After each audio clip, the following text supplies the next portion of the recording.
இசை வெளியீட்டு விழாவை இவ்வளோ பெரிய கிராண்டாக இன்றைக்கி இந்த ஃபங்க்ஷன் நடத்துறது ரொம்ப ரொம்ப நன்றி. நான் வந்து லைஃப்பில் என்ன இவ்வளோ பேர் நல்லா பாராட்டியிருக்கீங்க. ஸோ அதுக்கு நான் தகுதியானவன்னு எனக்கு தெரியல. பட் இன்னும் அதுக்குண்டான வளர்ச்சியை நான் பார்த்துக்கிறேன். பட் நான் அதிகமாக வந்து இண்டஸ்ட்ரியில் வந்து அதிகமாக நான் வந்து 18 வருஷம் 19 வருஷம் நீங்கள் எல்லோரும் சொன்னாங்க எனக்கு சினிமாவை தவிர ஒன்று. கண்டிப்பாக எனக்கு சினிமாவை தவிர ஒன்றுமே தெரியாது. ஒவ்வொரு படம் ரிலீஸ் ஆகும்போது அதை பார்க்குறது, அதை பார்த்துட்டு அந்த படத்தை பற்றி பேசுகிறது தான் என்னுடைய எண்ணமாக இருக்கும். ஸோ இந்த படம் வந்து உத்தரவு மகாராஜா பற்றி ஃபஸ்ட்டு பேசிடுறேன். உத்தரவு மகாராஜா வந்து எனக்கு ஆசிஃப் குரைஷி சார் வந்து எனக்கு கதை சொல்லும் போது இந்த கதை வந்து டிஃப்ரெண்ட்டாக இருக்கும் போது எனக்கு டைட்டில் பிடிச்சிருந்தது. டைட்டில் பிடிச்சதுக்கப்புறம் நான் வந்து இந்த கதையை வந்து கேட்குறேன் அப்படின்னு சொல்லும்போது நான் இந்த கதையை கேட்டேன். கதையை கேட்டோன்னே இதில் நிறைய பேர் நடிக்க வேண்டியது. ஃபர்ஸ்ட் ஆஃப் ஆல் நிறைய ஆர்டிஸ்ட் அந்த பிரபு சார் கேரக்டர் நடிக்க வேண்டியது.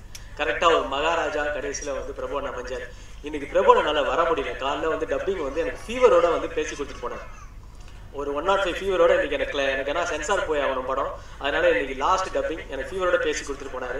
அண்ணனுடைய மனசு ஃபுல்லாக இங்கே தான் இருக்குது எனக்கு தெரியும். பிரபுனோட மனசு ஃபுல்லாக இங்கே தான் இருக்குது தெரியும். ஸோ அவர் எனக்கு ஃபோன் பண்ணி தம்பி வர முடியலடா, நான் இது வந்து இந்த படம் செம்மையாக வந்திருக்கு, வேறு லெவலில் இருக்குது அப்படின்னு சொன்னார். ஸோ இந்த உத்தரவு மகாராஜா படத்தில் நடித்ததுக்கு பிரபுவோட ஃபஸ்ட்டு எனக்கு திருநெல்வேலி படம் தான் என்னுடைய வாழ்க்கையில் வந்து மிகப்பெரிய ஒரு இட்டு கிடச்சிது. 18 வருஷம் வந்து நானும் எவ்வளோ படம் 22 படம் பண்ணிட்டேன். அதுக்கு வந்து பல படம் ரிலீஸ் ஆகலை, பல படம் வந்துச்சு, எல்லாம் வந்துச்சு, எல்லாமே பண்ணேன். பட் உத்தரவு மகாராஜா வந்து எனக்கு கேரியரில் என்னுடைய வாழ்க்கையில் என்னுடைய திறமையை கண்டுபிடித்த ஒரு இயக்குனர் ஆசிஃப் குரைஷி. ஆசிஃப் குரைஷி வந்து நான் அவரை பற்றி பாராட்டலன்னு சொல்லியிருக்காரு நிறையா. நான் இப்போ பாராட்டுறேன் அவங்கள. நான் சொல்கிறேன், மிகப்பெரிய ஒரு இயக்குனராக வருவார். அவர் கைத்தட்டுங்க ஃபர்ஸ்ட். எனக்குள்ள ஒரு டேலண்ட்டை, என்னோட எக்ஸ்பிரஷனை என்னை லவ் பண்ணி ரசிச்சு இதை பண்ண எடுத்தார். எனக்கு என்ன கண் பார்வையில் ஒரு பேசுதுன்னு சொல்றாரு. நீங்க நடக்கிறது ஸ்பீடு, நீங்க பேசுறது ஸ்பீடு, நீங்க எல்லாமே ஸ்பீடு சார். இந்த ஸ்பீடு தான் சார் இந்த படத்துக்கு எனக்கு தேவைன்னு சொல்லி எனக்கு இந்த படத்தில் நடிக்க வச்சார் உத்தரவு மகாராஜா படத்தில். ஸோ உத்தரவு மகாராஜா படம் நான் சொல்றேன், இந்த படம் ஆரம்பிச்சு நான் பண்றதுக்கு காரணம் வந்து எனக்கு மிகப்பெரிய சப்போர்ட் வந்து நான் சம்பாதிக்கல, எனக்கு பணம் மதிப்பு தெரியல. எனக்கு பணம் 100% எங்க அப்பா எனக்கு மதிப்பு தெரிய மாதிரி தான் எனக்கு வளர்த்துருக்காரு. எங்க அப்பா எனக்கு மதிப்பு தெரியாம வளர்த்தது, பணத்தை பத்தி மதிப்புலாம் தெரியும், நேரம் காலம் அமையல, அவ்வளவுதான். அந்த விஷயங்கள் எனக்கு போக வந்துச்சு. பட் ஆனால் மற்றவங்க சொல்ற மாதிரி எனக்கு வந்து அதெல்லாம் கிடையாது. எனக்கு வந்து ஆரம்பத்தில் ஒரு ஃபர்ஸ்ட் இருந்தது. அப்பா சொன்ன மாதிரி ஆரம்பத்தில் வந்து ஒரு மணிரத்னம் சார் படத்தில் வர மாதிரி ஒரு ஃபர்ஸ்ட் ஹீரோவாக வரணும், என்னப்பா வந்து இப்படி அந்த இது இருந்தது. அப்பா சொன்னது அது எல்லாமே உண்மை. ஆனால் என்னை வந்து முதல்ல பக்குவமாக இந்த 18 வருஷத்துல என்னை பக்குவமாக என்னை வந்து ஏற்படுத்தி கொடுத்தது வந்து என்னுடைய சினிமா வந்து நான் நேசித்த சினிமா. குறிப்பாக வந்து நான் நடிகர் சங்கத்தில் தேர்தலுக்கு அப்புறம் நான் வந்து வாழ்க்கையில் ஒரு மனுஷனாக ஒரு பக்குவமான நடிகர் சங்க தேர்தல் நாங்கள் ஜெயிச்சதுக்கப்புறம், அதுக்கப்புறம் தயாரிப்பாளர் சங்கத்தில் ரொம்ப மெச்சூரிட்டி ஆகிட்டேன். ப்ரொடியூசர் கவுன்சில் போய் என்னப்பா இந்த படம் எடுக்கிறது, இந்த படத்தை ரிலீஸ் பண்ணுறது, இந்த படத்தை எடுத்து ப்ரொமோட் பண்ணுறதுன்றது ரொம்ப ஒரு மெச்சூரிட்டி ஆகிட்டேன். 2 எலெக்ஷனில் ஜெயிச்சிருக்கேன் வாழ்க்கையில். படங்களில் ஜெயிக்கலனாலும் அட் அ டைம் 2 எலெக்ஷனில் டப்புன்னு ஜெயித்தோம். ஸோ அதெல்லாம் வந்து சப்போர்ட்டாக இருந்தது. ஸோ நிச்சயமாக வந்து இவங்கெல்லாம் இல்லை அப்படின்னா உத்தரவு மகாராஜா நடிகர் சங்கம் ஒட்டுமொத்த குரூப் இல்லைன்னா இந்த உத்தரவு மகாராஜாவே இல்லை.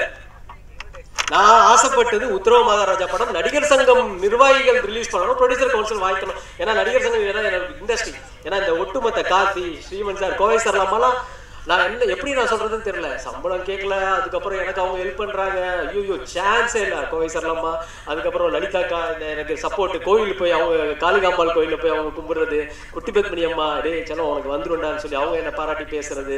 அதுக்கப்புறம் சோனியா இந்த படத்தில் சங்கீதா நீ நல்லா வருவேன்னு சொல்லி. ஸ்ரீமன், ஐயோ சான்ஸே இல்லைங்க.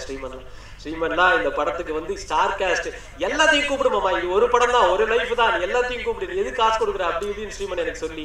நந்தா இந்த படம், ரமணா இருக்கட்டும், எல்லாருமே சொல்லி என்னுடைய நான் வந்து உங்களுக்கு எல்லாருக்குமே வந்து நான் உங்க டீம், இந்த டீமுக்கு வந்து அடுத்தது வந்து எலெக்ஷன் தேவை, நாங்கள் தான் ஜெயிப்போம், அது ஓகே. பட் இருந்தாலும் ஸோ மனோபாலா அண்ணன் என்னோட அண்ணன் வந்து, அதாவது வந்து நாங்கள் வந்து எனக்கு வந்து ஒரு அப்பா மாதிரி. அவர் வந்து எங்க மனோபாலா போயிட்டாரா? அவர் 9 மணி ஆயிடுச்சு. ஓட்கா சரி சேர்மன் ட்ரீட் கொடுக்குறாரு. சரி, அதுக்கப்புறம் வந்து நான் வந்து 9 ரூபா கஷ்டப்பட்டு போராடி வந்திருக்கேன். ஸோ முக்கியமாக இந்த காலகட்டத்தில் எனக்கு வந்து மிகப்பெரிய சப்போர்ட் வந்து என்னோட டெக்னீஷியன் வந்து எல்லாருமே நான் சொல்லணும். இதை தான் சொல்லணும். இது கொஞ்சம் தான் டைம் எடுக்கலாம் நினைக்கிறேன். எனக்கு மியூசிக் டைரக்டர் நிறைய சூப்பராக மியூசிக் டைரக்டர், அவர் கிளாப்ஸ் பண்ணுங்க. மியூசிக் டைரக்டர் நிறைய மிகப்பெரிய லெவலில் ஒரு மியூசிக் டைரக்டர் வருவார். அதே மாதிரி என்னோட cameraman Balaji Ranga, extraordinary worker. அவர் வந்து அவங்க அப்பா அங்கே இருக்காங்க, பெரியவர் அங்கே இருக்காங்க. நான் ஆக்சுவலாக அவங்களை கூப்பிட்டு மரியாதை பண்ணுவாங்க. சாரி லேட் ஆயிடுச்சு. அதே மாதிரி நிறைய பேர் என்னுடைய இப்போ என்னோட டிசைனர், அதுக்கப்புறம் இந்த படத்தை டிசைனர் முக்கியம் இந்த ஒவ்வொரு விஷயமும் அவ்வளோ செதுக்கி கொண்டு வந்திருக்காரு. ஸோ எல்லாமே இந்த ஒட்டுமொத்த க்ரூ இந்த படத்தில் ப்ரொடியூசர் கவுன்சிலில் தொர்ராஜ் சார் இருக்கணும், யாராக இருக்கட்டும், எனக்கு அவ்வளோ சப்போர்ட், கதிரேசன் சார் எல்லாரும் சப்போர்ட். ஸோ பிரபுவனை இல்லாததை நான் ரொம்ப ரொம்ப ரொம்ப ரொம்ப மிஸ் பண்ணுறேன். இன்னைக்கு நிச்சயமாக ரொம்ப மிஸ் பண்ணுறேன் பிரபுவனனை. ஸோ எனக்கு ரொம்ப ரொம்ப நன்றி பிரபுவனனுக்கு. ஸோ இதுதான் நான் சொல்லிக்கணும். ஏன்னா என் மேலே ரொம்ப தம்பி வாடா அவர் வந்து பிரமிச்சிட்டார். இன்னைக்கு காலையில் டப்பிங்லாம் பார்த்துட்டு படத்தை வந்து இல்லை. அதே மாதிரி எல்லாருமே ஸோ டோட்டலாக என்னுடைய குரூ, என்னோட ஆஃபீஸ் குரூ, அசிஸ்டன்ட் டைரக்டர்ஸ் முத்து மிகப்பெரிய உழைப்பு. நான் வந்து இதான் பாராட்டணும். அசிஸ்டன்ட் டைரக்டர் உதய், அதுக்கப்புறம் வந்து இங்கே டெக்னீஷியன் நிருபன், என்னோட ஸ்டாஃப் சேகரனா, எல்லாருமே வந்து என்னுடைய மூடை பொறுத்து என்னுடைய விஷயத்தை பொறுத்து பார்த்துருக்காங்க.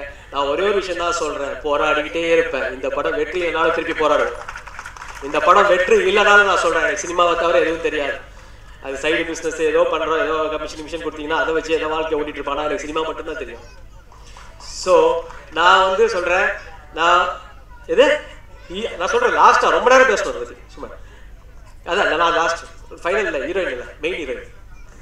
ஸோ அதனால எல்லாருமே நான் வந்து இந்த என்னுடைய ஹீரோயின்ஸ் குறிப்பாக வந்து பிரியங்காவும் ஷேராவும் பேசணும்னு ஆசைப்பட்டாங்க. அவங்க நீங்கள் பேசுனீங்களாலும் புரியாது, நம்ம டேப் பண்ணி அனுப்பிச்சிடலாம் வாட்ஸ்அப்பில்.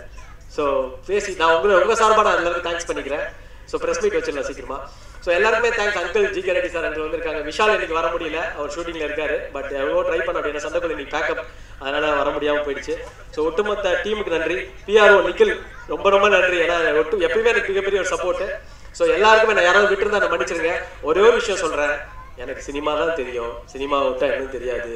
நான் வந்து இன்னைக்கு வந்து எங்கள் அம்மா அப்பா தான் நான் என்னைக்குமே குருவா மதிக்கிறேன். நான் ஃபேஸ்புக்கில் கூட உதய அழகப்பன் தான் போடுவேன், உதயாலாம் நான் போட மாட்டேன். என் ஃபேஸ்புக் எல்லாருக்குமே தெரியும், என்னைக்குமே அப்பாவை மதிக்காத பையன் நான் கிடையாது. அது நான் மதிப்பேன், அது வேற. ஆனால் எனக்கு வந்து என்னுடைய டார்கெட், என்னுடைய அச்சீவ்மெண்ட், என்னுடைய விஷயம் வேற. அது விஷயமா நான் நோக்கி போயிட்டு இருக்கேன். அப்பா அம்மா மரியாதை என்னைக்குமே இருக்கும். குறிப்பாக வந்து இந்த காலகட்டத்தில் நான் மிகப்பெரிய சல்யூட் வந்து என் ஒய்ஃபுக்கு. ஏன்னா எனக்கு மிகப்பெரிய சப்போர்ட் வந்து என்னோட ஒய்ஃப் தான். ஒவ்வொரு விஷயமும் எல்லாருமே எனக்கு என்கரேஜ் பண்ணி ஒரு விஷயமா கொண்டு வந்து இந்த கேரியர்ல எனக்கு சப்போர்ட் பண்ணது என்னுடைய பத்திரிகை மீடியா. இவங்க இல்லை, உதயா இல்லை. நான் ஒரு ஃபங்க்ஷனுக்கு போனேன்னா கூட என் பேர் எழுதுறாங்க, உதயா வந்திருக்காரு எழுதுறாங்க. ஸோ இந்த ஒட்டுமொத்த பத்திரிகை மீடியா தான் எனக்கு வந்து என்னுடைய கேரியர்ல மிகப்பெரிய ஒரு பலம், மிகப்பெரிய ஒரு சப்போர்ட். எங்க அம்மாவுக்கு, எங்க அம்மா எல்லாரும் கோயிலெல்லாம் கும்பிட்டு இருக்காங்க. எல்லாம் அந்த வெற்றிக்கு தான். இப்போ வெற்றிக்கு என்னைக்கு வந்து ஒரு அம்மா கும்பிடல, பல அம்மாக்கள் கும்பிடுறாங்க. ஸோ பல பேர் கும்பிடுறாங்க. ஸோ அதுதான் எனக்கு வந்து வாழ்க்கையில வந்து நான் கிடைச்ச ஒரு மிகப்பெரிய சேர்மன்லாம் வந்து என்னை வந்து எனக்கு என்ன பண்ணல, அவர் எல்லாமே பண்ணியிருக்காரு. ஸோ அது மாதிரி எனக்கு ஒரு அது சுரேஷ் சார் என்னுடைய அப்பா மாதிரி. அவர் வந்து ஒரு எனக்கு ஒரு உதவி பண்ணான்னு ஒரு காலகட்டத்தில் எனக்கு மிகப்பெரிய உதவிலாம் பண்ணியிருக்காரு கொடைக்கானல் ஷூட் அப்போ. ஸோ நான் வந்து எல்லா ஃபைனான்சியலுக்கும் அவங்களுக்கு தெரியும், உதயா கிட்ட வந்துடும், அவன் கண்டிப்பாக கொடுத்துருவான் அப்படின்னு தெரியும். ஸோ அதனால வந்து நிச்சயமா வந்து இந்த படம் எனக்கு நான் ஒரே ஒரு விஷயம் கேட்டுக்கிறேன், நல்ல படத்தை தயவு செஞ்சு வாங்க டிஸ்ட்ரிபியூட்டர்ஸ் வாங்க கரெக்டான டைம்ல ரிலீஸ், தொராஜ் சார் கரெக்டான டைம்ல ரிலீஸ் டேட்டுக்கு ஒதுக்கி கொடுங்க. ஸோ கரெக்டான ரிலீஸ் டைம் ஒதுக்கி கொடுங்க. ஸோ எல்லாருக்கும் நன்றி. 2 வார்த்தை டைரக்டரும் இதுவும் மியூசிக் டைரக்டர்